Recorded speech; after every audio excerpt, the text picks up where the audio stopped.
Welcome to Likeable Science, here on ThinkTech Hawaii. I'm your host, Ethan Allen, broadcasting to you from the ThinkTech studios in Pioneer Plaza. Likeable Science is all about how science, technology, engineering, and math can be fun, vital, and dynamic parts of all of our lives, how we should all embrace these exciting, stimulating topics and recognize them for the valuable and positive aspects of our lives that they really are. To help me explore one particular aspect of science today is Jay Fidell. Everyone who views the show probably knows Jay. Welcome. And Jay and I are going to be talking about a subject near and dear to my heart today, water, and water for life in particular. But water is really, it's a fascinating subject on so many different levels. It ties to all sorts of areas of science, from physics to chemistry to earth science to life science. In every way, shape, and form. Water ties to politics, it ties to globalization, it ties to technology. Ties to law. Ties to law, exactly, yeah. Water rights is a huge, burgeoning legal field these days. So it's amazing. Maybe to start, though, we should talk a little bit about what water is. And it gets right to one of my favorite sort of ways of thinking about things, which is systems thinking, right? So water, as many of you probably know, is H2O, right? Two hydrogen atoms and an oxygen atom. Now hydrogen is an explosive gas, right? Oxygen is a highly reactive gas that supports combustion. And yet when they combine, they make, rather than making some sort of a flammable, combustible, explosive mixture, they make a liquid that completely does not support combustion at all. Indeed, it puts out combustion, is in no way explosive or flammable. It's one of these emergent properties of a system in this case of three little atoms. So it's sort of stunning on that level. But it goes from that sort of atomic level all the way up to the global level. Water. Before you get there. Sure. Energy. Right. So if you have an explosive gas like hydrogen, right, you can only think of the Hindenburg. Right. You know, when the Hindenburg was done burning, the whole field was wet. So if you have an explosive gas that's combining with oxygen to make water, or H2O, then you're actually releasing energy into the air. I mean, you're releasing energy, right? You take something which creates energy, it creates a flame, right? Mm-hmm. Right. Which can burn you and kill you, as a matter of fact. Right. Okay, now that's gone. Okay, so now you have the result of that whole reaction. You have water. Right. If you wanted to get the hydrogen back out of the water, now it becomes interesting. Right. You need energy, right, to separate the two again. Right. So inherent in water is the loss of energy that got it to be water, and then the need for energy to put it back to its component parts yet again. Exactly. So it has a relationship with energy, I think. Absolutely. And energy plays a key role in the cycling of water, that is, in moving water from liquid form up into a gaseous state with the infusion of energy, then down condensing back to a liquid state with loss of energy, falling to Earth, again with the gravity, force of gravity, and running off. And so there's the energy ties into that cycle too. Yes, absolutely. Yeah. Absolutely. So now you're talking global. Right, exactly. Indeed. If you think about it, and we'll show this in a little bit, water moves heat energy around the world. And water is totally responsible, really, for our planet's energy balance being what it is. It's a storage system. Exactly. It stores energy, and it can stay there. And if it moves with the energy inside, the heat inside. Exactly. These are huge possibilities, just ruminating with you, actually. Right. I mean, if you think about it, if it didn't carry heat, the heat would stay in the tropics and would never get up to the poles, and the Earth would be essentially frozen over a large part of its surface. Polarized, so to say. Right. Exactly. But because water carrying heat up in the atmosphere and through the ocean circulates so well on across the planet, it really moderates the whole planet, keeps the tropics much cooler, and keeps the poles much warmer than they would otherwise be. An air conditioning system, brilliant. Exactly. Who thought of that? Well, and again, it's another one of the amazing properties. Almost everything on Earth that we know, almost every substance, bears a very simple relationship. As you put more heat energy into it, it expands and gets bigger and bigger and bigger. And as you take energy away, the substance gets littler and littler and littler. another storage system. Okay. Right? The heat expands, and then the larger object has heat, and if you take the heat away, it gets smaller. Right. Ooh. Right. This is also related to energy. Exactly, because there's much more atomic and molecular motion in there. But water, oddly, doesn't quite do it. It does indeed get denser as you cool it to a point, 4 degrees centigrade, and then because of its peculiar nature, with the polarized nature of the molecule, as it cools further, it begins to set up structure, crystallizing into ice, which makes it actually lighter than liquid water, and therefore ice floats, which may seem sort of trivial, but think about it. If ice sank, what would the oceans look like? The ice would sink to the bottom, stay cold. Really cold. More ice would form on top of that. More ice would form on top of that. Essentially, the oceans would be a big block of ice with a thin layer of water on top. Yeah. And they This aren't. is not going to work. Right, exactly. Our planet would not work at all. It's truly, because of that one property alone, water is just a stunningly important aspect of life on Earth. Now, what about compression? Can you compress water? It's very difficult to compress water. Water is pretty much, I mean, I've talked about it does expand as it gets warmer. Indeed, something like 70% of the sea level rise that we're now seeing is due to the fact that the ocean's actually warmer than it was. It's not due to the melting of the Antarctic and Greenland ice sheets. That contributes about maybe a third of it, 30% roughly. Most of it's actually because the water molecules are bouncing around more vigorously, and the ocean is actually bigger because it's warmer. Yeah. Okay, So, I didn't know that at all. right. It's Now, I remember that in air, you can compress that a lot. right. But in water, the coefficient, whatever it is, the ability to compress it, is a lot less. Exactly. Why is that? Well, now I'm not a physicist, Jay, so I can't get into a lot of the details. But in essence, you can think of it this way: in something like air, which is a gas, your molecules are bouncing around wildly, with quite a bit of space between them, and so compressing it is relatively easy, since you're simply getting rid of that empty space between atoms or molecules. But water, being a liquid, has a whole lot less space between the molecules, and so there's not much to compress there, as it were. That's the short answer. Okay. To that. And water, of course, has had huge impacts in human history and continues to.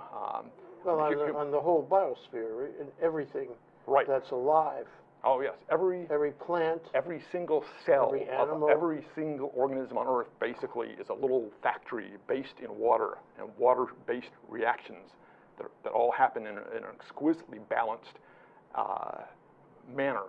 Cells regulate what their internal water environment looks like by dumping out salt ions or bringing in salt ions they need to keep the water just right for the reactions inside. And every cell on Earth does this, and yes. it needs water to live. Am I right to say that? Absolutely. So if I'm a spaceman and I want to destroy all life on Earth, get rid of the water. Go for the water and make it H3O. Would that be the end of that? Yep, exactly. Everything on Earth would die. Everything, yeah. There's simply nothing. There is no life on Earth without water. Please don't repeat this to the space people, because we don't want them to think of it. Yeah. No, it is.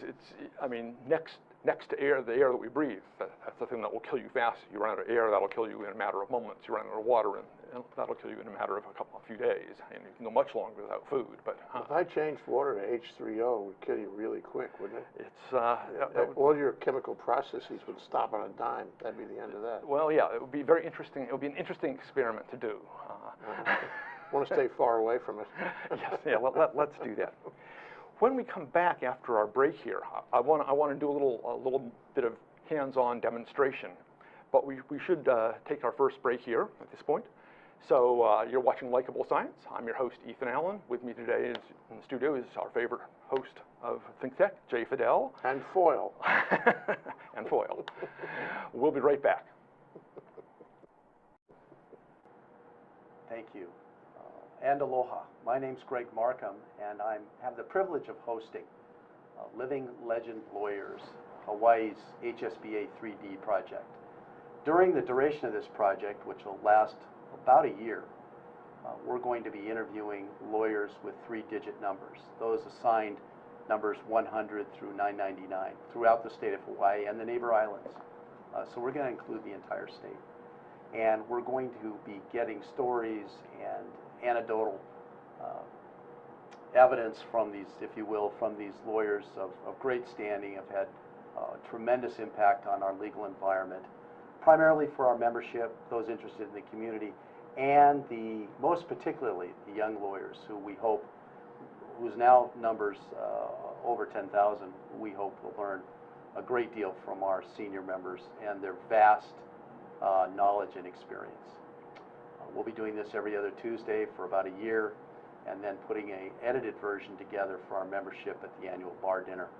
We're very, very happy about the participation of ThinkTech and their graciousness in allowing us to use their studio and to support this project. Thank you. And you're back on Likeable Science. I'm your host, Ethan Allen. With me today in the ThinkTech studios is Jay Fidell, foil host, general owner, manager, president of ThinkTech.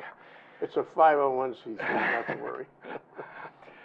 We want to jump on in to do a little more vivid demonstration here of one of the properties of water. We were talking about how water is able to move heat around, and I wanted to show that in a little more sort of active way, if you'll bear with me here for a moment. To do this, we have these high-tech science tools, a balloon and a cigarette lighter here. Just remember, Ethan, that this table is brand new. It's one of ThinkTech's favorite possessions. The idea for it was conceived by our production manager, Zuri Bender, and I went to the trouble of finding the table and bringing the table in. It took months to get here and lots of money. Okay? Just want to mention that in advance. Will it melt when it gets wet? Hopefully it won't. I just want to do the first demo. This balloon obviously is just filled with air. So I'm just going to light this cigarette lighter, and now we're just going to gradually lower the balloon down onto the flame. And of course, at some point, the balloon, the flame hits the balloon, right? Now I've got I think we should write it something for the magazine Science on that one. Now here's essentially the same balloon, right? But this balloon, as you can see, is about half filled with water, right? Now. This is going to be interesting. Yes. So you lower the down here. It's not bursting. Right. And now it just sits here. It just sits there. All right. The flame is clearly touching the bottom of it. You can see the carbon is getting deposited all over it. Yeah. Now. It doesn't seem to be changing size or anything. Yeah. The water seems to be agitated. Maybe we'll have tea after a while. We would if we kept this up for a long period of time. But you look at the bottom of that balloon now. Yeah. And clearly scorched. Yeah. Show it to the people. Yeah, so you can That's see that, interesting. That spot. And you took away the flame. It still didn't burst. I thought it was going to burst afterward because its integrity had been challenged with the flame. But no, you see the water is pulling that heat off of the plastic of the balloon fast enough that the plastic never heats up very much, basically. So there's something in there. This is like Mr. Science. When we were kids, you know, we had Mr. Science on television when television was first developed. Yeah. And I remember him like yesterday. In fact, give me a little while, I'll think of his name. He was great. And then, of course, there was Ira Flato on Friday, Science Friday. But we're really making some progress on this. So, Ethan, you know, is it fair to say that somehow through the membrane of the balloon, the rubber membrane, that water absorbs, pulls, extracts the heat from the flame, and then makes the water makes the flame cooler because it's taking all the heat out of the flame. Is that what's happening? Well, close. The heat is entering. It enters the rubber skin of the balloon, but before it can heat that skin up, the water on the other side of it is pulling the heat away. So the water inside would be hotter. Yes, the water definitely but not so hot to do anything to the balloon. Right. If you kept it up for a long enough time, eventually the water in that balloon would start to boil. And then that would expand the balloon, but that would be bursting the balloon in another way completely. Exactly. You know, If you could, in theory, do that, it would eventually boil and turn to steam, and yes, then the balloon would expand. So what's the process about absorption of the heat through the membrane? That's really an important thing. Right. the sort of the trick here is, right, the membrane, the rubber membrane of the balloon does not heat up very much, very quickly in there. And I suspect the cases where this experiment will fail are where you have a relatively thick part of the balloon, perhaps where you can actually get enough of the rubber heats up enough to significantly weaken before. But a thin membrane would come right through, and the heat goes through, and the heat the membrane would never get warm enough to actually dissolve. Right. I mean, and that's what ultimately what blows them. Yeah. But and the key here is Mr. Science never talked about this, and I'm so happy that after all these years we're finally finding out about it. and this then shows again that tremendous capacity, and realize too there's very few other substances in the world that could do this. You know, you can't really envision. Well, ammonia probably could, but that gets ugly and smelly to mess with. And acid, right? If you burn ammonia, doesn't it get to be very toxic? Ammonia is reasonably all toxic by by itself, right? But it has even a greater heat capacity than water, but not any of the other nice properties that water has. And what about alcohol? Would alcohol do that? Alcohol will not do that nearly as well. It doesn't have nearly the heat capacity. And something like gasoline, of course, would get very, very messy very fast. We want to stand back. A long way. Yes, we wouldn't like the table. Right. Your table might be a real mess then. But I just thought we should show that, because that... You know, he told me about this beforehand. He said we can do this, and I said, are you sure this is going to work, Ethan? No, it's science, it'll work, we know this, and I've tried this many times, and okay, but let's try to be, and it works. Congratulations on your experiment, Ethan. Well, I have done this.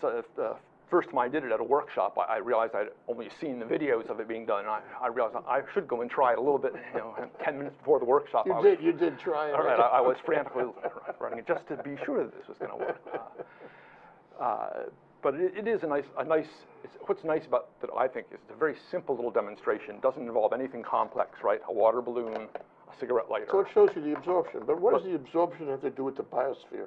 Well, because it is exactly that same property, the ability of water to pick up heat and move it around, to save that balloon, that essentially it's moving all that heat over the whole surface of the Earth. It's changing the Earth's climate. It's moving water around. Water is eroding the surface of the Earth. Glaciers are sliding over the face of the Earth, reshaping the Earth.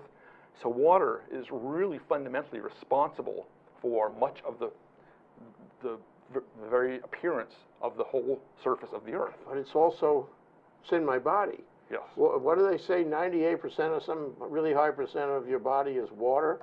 Something high. Well, it's probably roughly 70%. 70, okay, whatever. Yeah, right. Right. How do you know the difference? But anyway, so you have water in your body, and this process of, what's the word, moving the heat around. Right. Inducting the heat, is that the right word? Well, whatever, okay. Moving the heat around, allowing the heat to move through the water has got to be part of the biological processes by which the water, operates in our bodies. Absolutely. So if it didn't have that property of absorbing the heat, right, we would be different kinds of animals. Exactly it is. And then the other sort of amazing thing about the water is water molecules are very stable.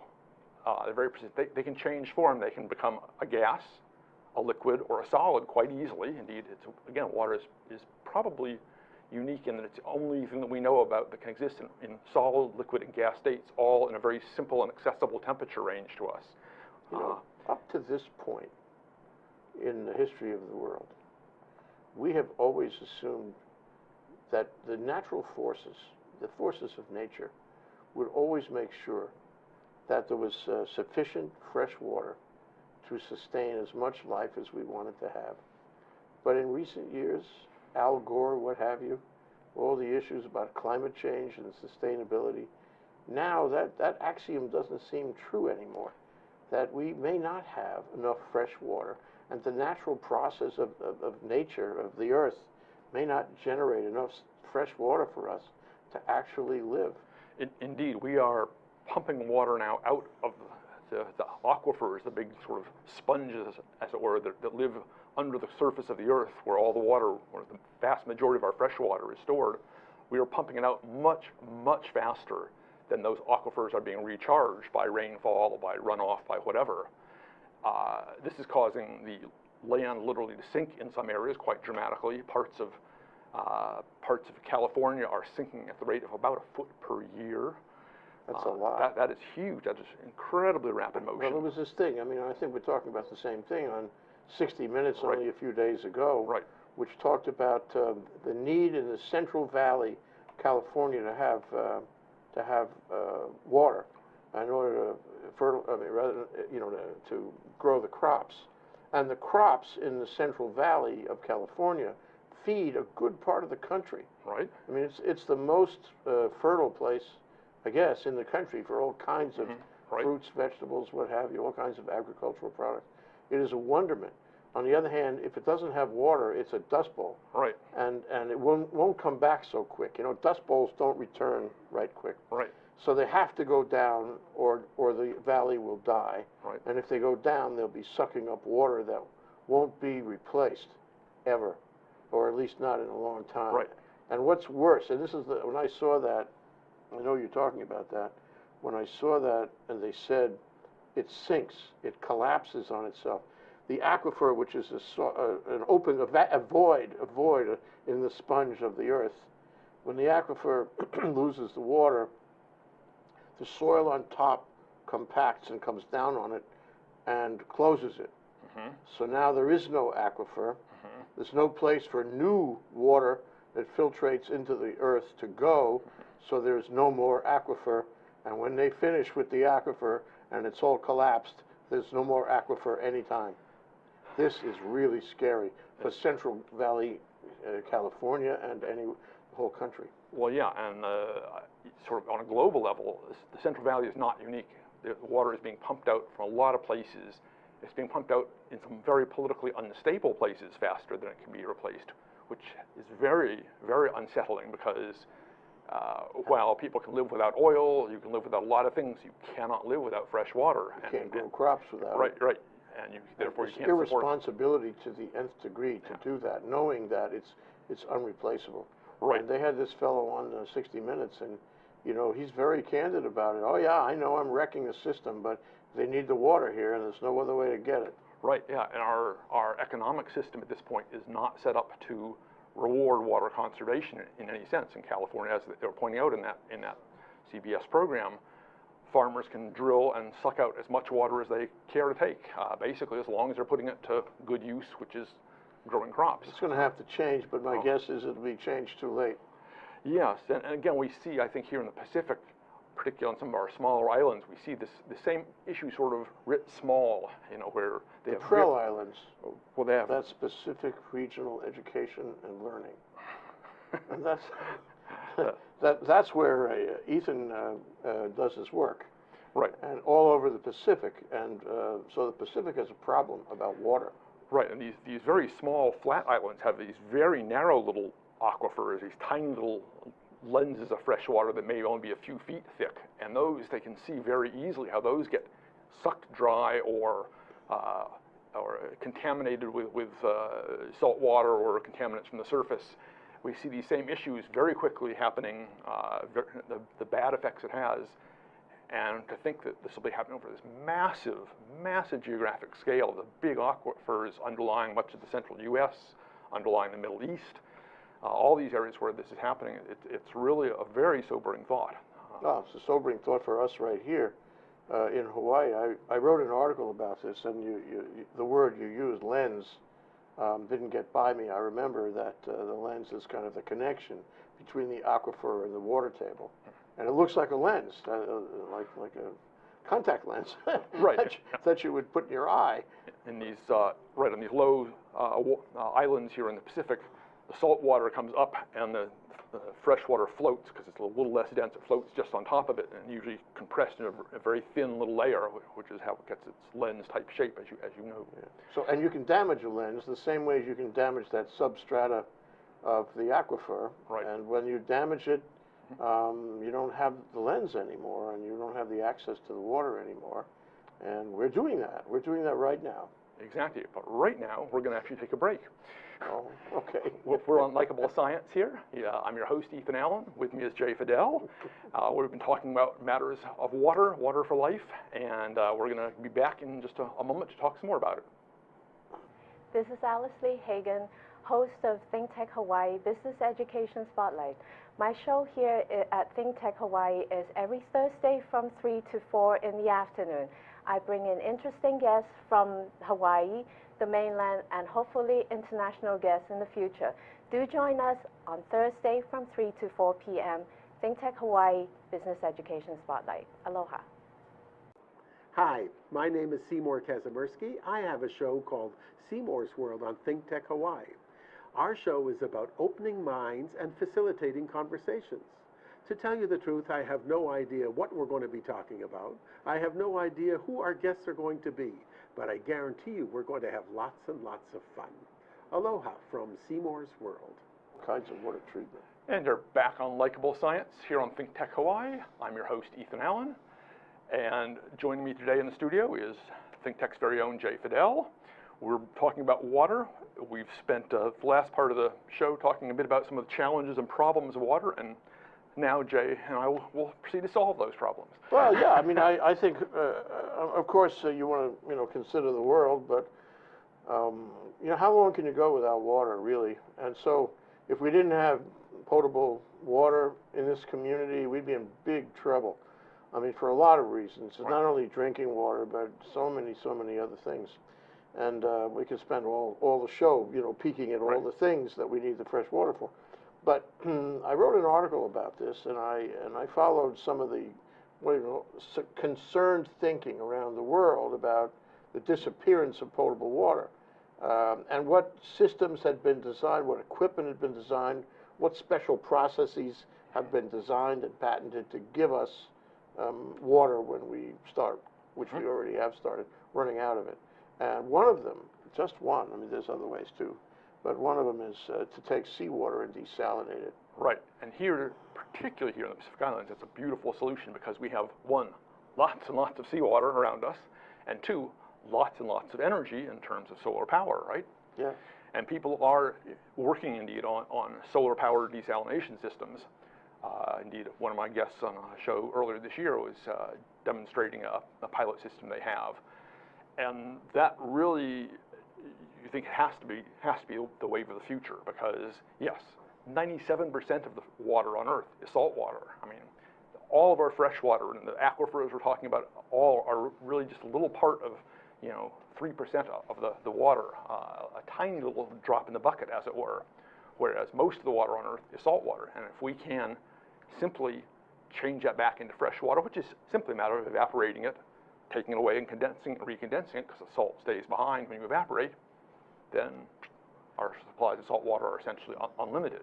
And you can use the salt on your hamburger. Right, exactly. Salt in and of itself is a valuable product, and brine has its uses and all kinds of things.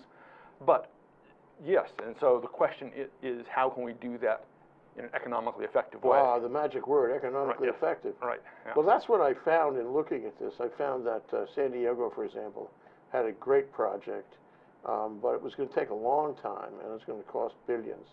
And if we here in Hawaii did it, it would take a long time, and it would cost billions. My guess is that we'll probably get to that one of these days, because our aquifers are being disturbed, and they're declining. Right. And Honolulu, Oahu, does have aquifers under the mountains, but other places like Maui has salt ponds. Right. Not exactly the same thing, and it's harder to extract the water. And hence, you have droughts, and these probably will, continue unless we build systems, sort of way the plantations built systems, with the, what do you call it, the tunnels and the ditches, the ditch systems. And they preserved, in those days, they preserved fresh water that way for agricultural purposes. But we're going to have to spend some real money on that. And when you add billions onto the billions for things like rail, which some people is of questionable utility, and the money we have to spend on sewage because the EPA wants us to, and the money we have to spend repatriating the homeless. Our community has unfunded liabilities like a Christmas tree, a reverse Christmas tree. And in the next 10 or 15 years, we're going to have to pay huge prices. So when you go to the Board of Water Supply or the city government and say, are we planning for the future? Are we planning for a time when we're really going to need desalination? Right. they say, well, it's too early. Right. We're not going to get to that until it's crisis. No. And my proposition was, we're real close to crisis now. I would say we're well into the crisis. We just don't quite know it yet. Yes, I mean, you referred, there's a great deal of water here on Oahu and on the larger Hawaiian Islands, but the table is already dropping here. On the North Shore, there are many areas which used to have lots of streams coming out, and the streams have dried up simply because the streams are being fed from relatively high up in the water table. The water table has now dropped. The headwaters of those streams basically are no longer inundated with water, and it's because essentially we're pumping the water out again, just as they are in mainland U.S. We're pumping it out faster than it's being replaced. Yeah, and one thing, climate change is changing the amount of rainfall. Yes. I mean, it's hard to say that we're going to have more rainfall. I guess the only thing you know for sure is the rainfall tomorrow is not going to be like the rainfall today. So even Mount Waialeale in Kauai may not be the same source of fresh water later as it is now. And we simply can't count on a continuing supply. Right, which makes the whole issue of water conservation and pushes for things like desalination processes all the more urgent, that we must be looking at these as solutions. And if we're going to have them in widespread use by tomorrow, we really need to be working on them today. Yeah. Well, I think as the noose tightens, and it will be a noose, and we don't have water, and you can now see the urgency of it coming down your block, people are going to leave. Water is going to get so expensive. They say the next war will be about water in some place where they're going to be fighting about these issues in order to survive. We're also going to be fighting about these issues in order to survive. We have to figure a way to make Oahu self-sustaining. And I mean, we have a lot of self-sustaining argument. People come to this table all the time talking about sustainability, but this is one of the biggest things of all. It's almost like air. We really need it to live. Yeah, exactly. And we're not doing anything, to preserve and protect our future. Yeah, it's frightening how much water we still waste. And Nothing. Nothing. Yeah. Just last year, in the northern part of the Marshall Islands, they had to evacuate people off a lot of the northern atolls because they were in the middle of a severe drought. People had run through their water supplies. They had no more water, no more groundwater.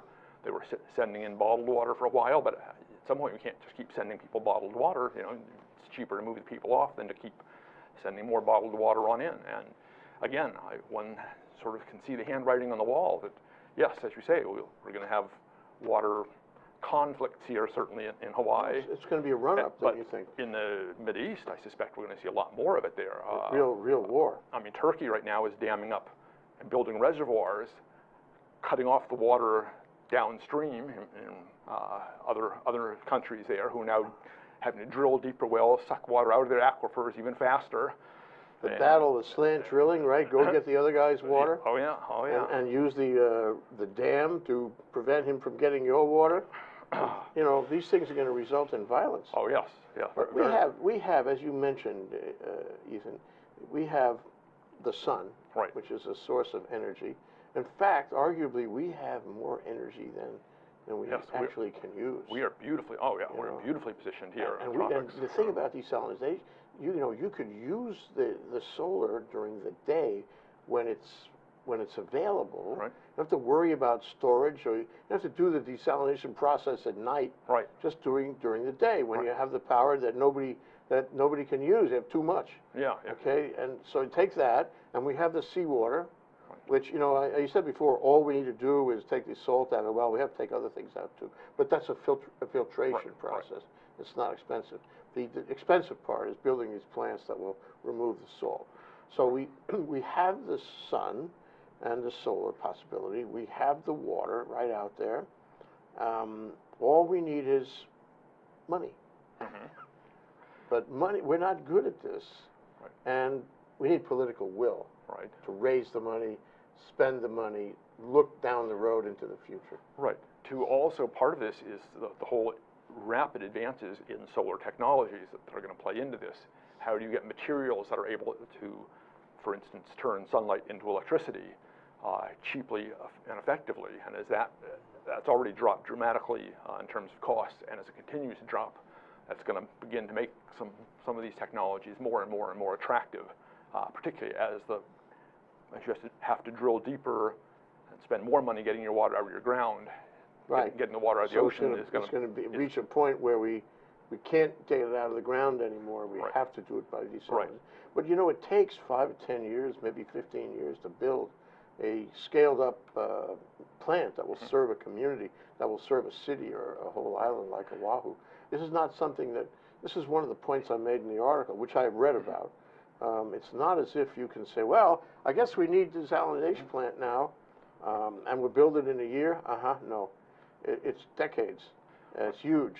And for that reason, you have to build it before you reach the crisis point. Right. And they're facing, of course, people all across the Pacific are facing these same issues. We have a few slides that we could pop up that might show a little bit about this. This is a project I'm involved in.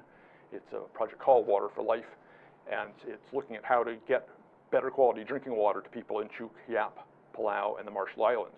Right now in Palau, for instance, their main water main from their big reservoir, which is on one island, to the population center, which is on another island, the main water main has broken. And they have very limited supply, a few hours a day of tap water. Waterborne diseases are spiking upwards. My colleague out there says everyone you know basically has pink eye, and all kinds of ugly waterborne diseases are spreading around. It's going to be months before they can get the water main fixed because it runs through a deep, high current channel that's very hard to work in. So again, you look at it and you say, shouldn't we have a decentralized system of lots of little solar-powered desal systems that can pull water out, distill it away, give you nice, clean, fresh drinking water on site, on demand. Let me respond to that. You have more pictures? There are more, but by all means, let me respond to that by saying it's similar to energy. So first, you have large solar facilities like the one on Lanai that was built by Murdoch back in the days of Linda Lingle. It's a fairly substantial system. But then everybody wants to put it on his own roof, and they want distributed solar energy just for their own house. Okay, that's been very popular. I mean, there's a huge number of houses with that now. Right. Don't you think, this is rhetorical, but I'm sure you have an answer, don't you think the same process will happen with water? So I come to you and I say, Ethan, I'm your friendly, what do you call it, desalination man. For $10,000, I'm going to give you a system with some solar panels, and this thing looks like a brewery, and you're going to make your own water. You won't have to buy water from the city because we know water is going to get very, very expensive. Right. Pity the poor guy who can't afford it. So you can have your own. All you got to do is maintain this little system. It's just like solar power for energy in your house.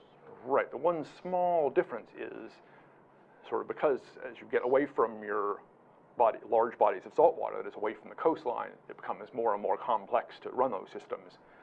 They're going to be very effective along the coasts, and I suspect that's what we're going to see is small to mid-sized plants dotting coastlines everywhere as this technology develops. Yeah, beachfront property would be more expensive still.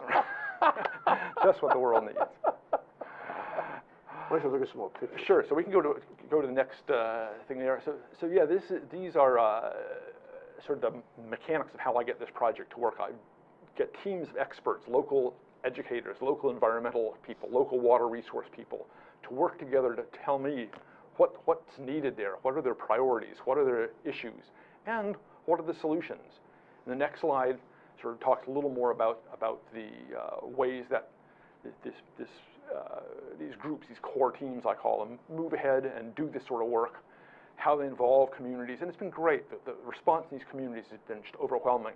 We had set aside actually funds to offer stipends to people to work, and most of them are turning them down. They're saying, put the money instead for supplies so we can do more of these projects. We're happy to do the labor to build new rainwater catchment systems, clear out surface catchment areas, do whatever repairs need to be done.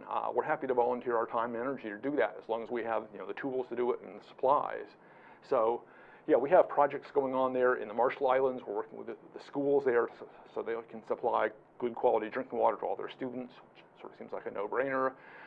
In Chuuk, they're looking at groundwater springs and converting things which are just essentially holes in the ground, building concrete basins around them, covers on them, so the water will stay cleaner, they can hold more water, again, build a better sense of resilience for the community. Palau, Yap, we're doing other kinds of projects too. So there's just a huge number of these needs for this kind of project around the area, and I hope Hawaii can learn from some of them. I think some of them can really inform what we do here. At the same time, I think some of our work here, where we probably will get things like solar-powered desalination here faster, sooner, will then inform them, give them technologies they might be able to work with, particularly once the price drops a little bit. Yeah, it's like a merger of the technologies. We have some mature technologies we've been working on. They have some that they've been testing. Exactly. And we have to talk to each other and put it together if we're going to do this most efficiently and so that everybody gets treated. You know, I said before that the cost of buying water from, say, the Board of Water Supply on a citywide basis is going to go up big time. Right. And it's going to encourage people to do their own distributed systems. So this is going to become popular after a while. Absolutely, absolutely. This is the kind of stuff we need to be looking at, thinking ahead, considering some of these bigger issues. So we are about out of time, but Jay, it's been fun as it always is to talk to you. You always have great ideas and bring questions out in really interesting ways, and I've certainly enjoyed it. I hope you enjoyed my little demo today. I do, and speaking on behalf of ThinkTech, thank you for preserving our table here in the studio. All right. Well, you've been with us on Likeable Science here. I'm your host, Ethan Allen. I've been talking with Jay Fidell today about water issues, and I hope you'll come back and join us next week. Thanks very much. Aloha. Thank you, Ethan.